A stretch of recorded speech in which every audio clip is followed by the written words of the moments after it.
Fala, meus elétrons, tudo positron? Na aula de hoje a gente vai aprender como é que você aplica aqueles conceitos de entalpia que a gente viu na última aula. Esses conceitos estão diretamente ligados aos processos endotérmicos e exotérmicos. Vamos lá? A gente já viu que fenômeno é qualquer acontecimento observável.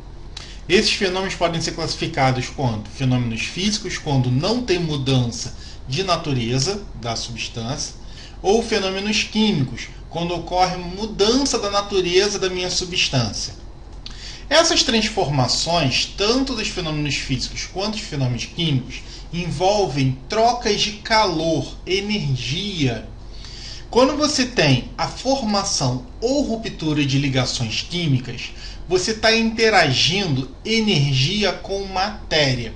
Ou seja, toda vez que você rompe ligações é porque você forneceu energia para essa ligação e rompeu. Toda vez que você forma uma ligação, as moléculas liberam a energia que estava excedente. Já quando você muda o estado físico, a mudança de estado físico acontece por absorção ou liberação de energia, como a gente vai ver. Esses fenômenos, tanto físicos quanto químicos, eles ocorrem através de processos. Esses processos de liberação ou absorção de energia são conhecidos como processos endotérmicos ou exotérmicos. Um processo endotérmico é um processo que absorve energia do meio. Endo quer dizer para dentro. Se ele está absorvendo energia do meio, ele está roubando energia. Então a sua temperatura aumenta e a temperatura do meio abaixa. É o que acontece, por exemplo, quando você vai tomar banho. A água, depois que você sai do chuveiro, ela rouba o calor do seu corpo. Então você sente frio. Exemplos de reações químicas que envolvem processos endotérmicos. A síntese do óxido nítrico. Você tem o N2, reage com o O2 e coloca calor. Aí você forma o NO. Ou quando você decompõe o carbonato de cálcio através da pirólise. Você tem o carbonato de cálcio, que é o CaCO3, que é o calcário, aquece esse calcário, você fornece calor para ele, ele se decompõe em óxido de cálcio e CO2. Outros exemplos aqui para gente. Fotossíntese, que é a reação mais importante para as plantas. Você tem CO2, que reage com água mais energia. Então você sintetiza a glicose, que é o C6H12O6, e libera como subproduto oxigênio. Ou então você coloca a roupa no varal. A água da roupa ela vai evaporar. Ou o gelo que absorve calor e derrete. Beleza? Os processos endotérmicos são processos que absorvem calor do meio. Então, quando a gente vê variação de entalpia, a gente tem o quê? Entalpia final menos entalpia inicial. Quando a gente olha para uma reação química, o início de uma reação é o que a gente chama de reagentes. Então, eu tenho reagentes no início. E no final eu tenho o quê? Eu tenho os produtos. A gente sabe que toda variação é final menos inicial. Se eu pensar numa reação química, o final são os meus produtos. Então eu chamo de HP menos HR. Olha só, se eu estou num processo endotérmico, eu estou absorvendo calor. Logo, o meu produto final vai ter mais energia que o meu reagente inicial. Então eu falo que essa variação é o quê? Positiva, ou seja, tem um ΔH maior que zero, porque os produtos têm energia maior que os reagentes. E eu posso colocar isso em formato de gráfico. Nesse gráfico, o que eu tenho? No eixo X, caminho da reação. O que é isso? Caminho da reação é como ela se procede, é o tempo que você vai passando.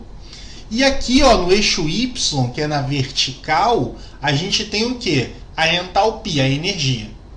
Olha aqui, inicialmente a entalpia dos reagentes ela é muito baixinha. Aí eu ganho uma energia e reajo. Olha só a energia que eu ganhei. Aqui, ó. Essa aqui é a energia que ele ganhou. Se eu ganhei energia, o que acontece com a entalpia final? Ela sobe. Então você tem o quê? Esse degrau para cima. Você está subindo a energia, que é a energia dos produtos. Se você fizer isso aqui, olha, se você fizer essa variação, ou seja, produto menos reagente, você vai ver que isso aqui é uma entalpia positiva. Beleza? Já os processos exotérmicos são aqueles processos que você libera calor para o meio. Ou seja, você está tirando calor de você e está jogando para o meio. Ou seja, você está aquecendo o meio. Então você abaixa a sua temperatura e aumenta a temperatura do meio. Por exemplo, toda combustão ou queima é um processo exotérmico. Então a queima do carvão, você quer fazer o churrasco. Como é que você faz? Pega o carvão e coloca fogo nele. Aquele fogo que você colocou inicialmente vai fazer uma reação de combustão do carvão e vai liberar CO2 mais calor. Já a combustão da gasolina, no motor a combustão, o que você tem? Você tem que aquela queima libera o CO2 e calor. É por isso que, junto com o motor, você tem um radiador. Para quê? Para resfriar esse motor, por conta do calor liberado. Outros exemplos: a queima de uma vela, a solidificação, o congelamento de objetos. Então, quando você está congelando alguma coisa, você está retirando o calor dele. Então, você está abaixando a temperatura desse morango, ou seja, o morango está perdendo calor. Beleza? Seguinte, todo processo exotérmico tem liberação de calor, ou seja, a sua variação de entalpia é negativa. Por que, Eric?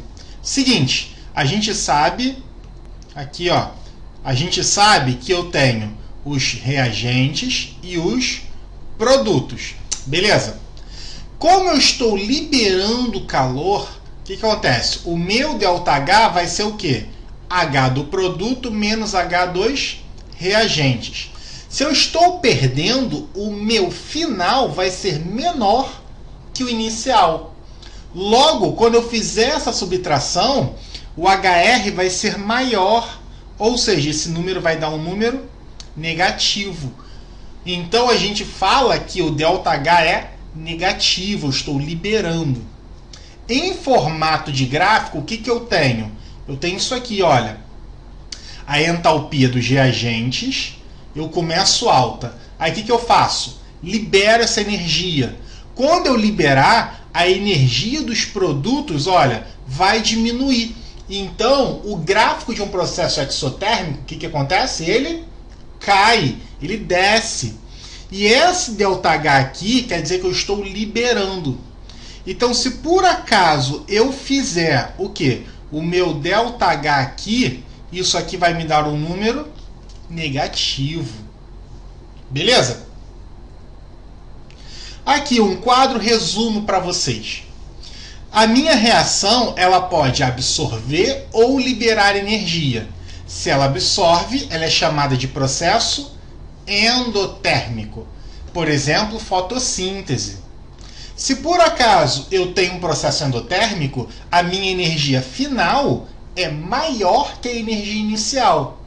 Ou seja, a entalpia do produto é maior que a entalpia dos reagentes. O que faz o meu ΔH ser positivo. E o meu gráfico, ele sobe. Já se eu estou liberando energia, quer dizer que eu tenho um processo exotérmico. Por exemplo, queima do combustível. Então a minha energia final, ela é menor, porque eu estou liberando.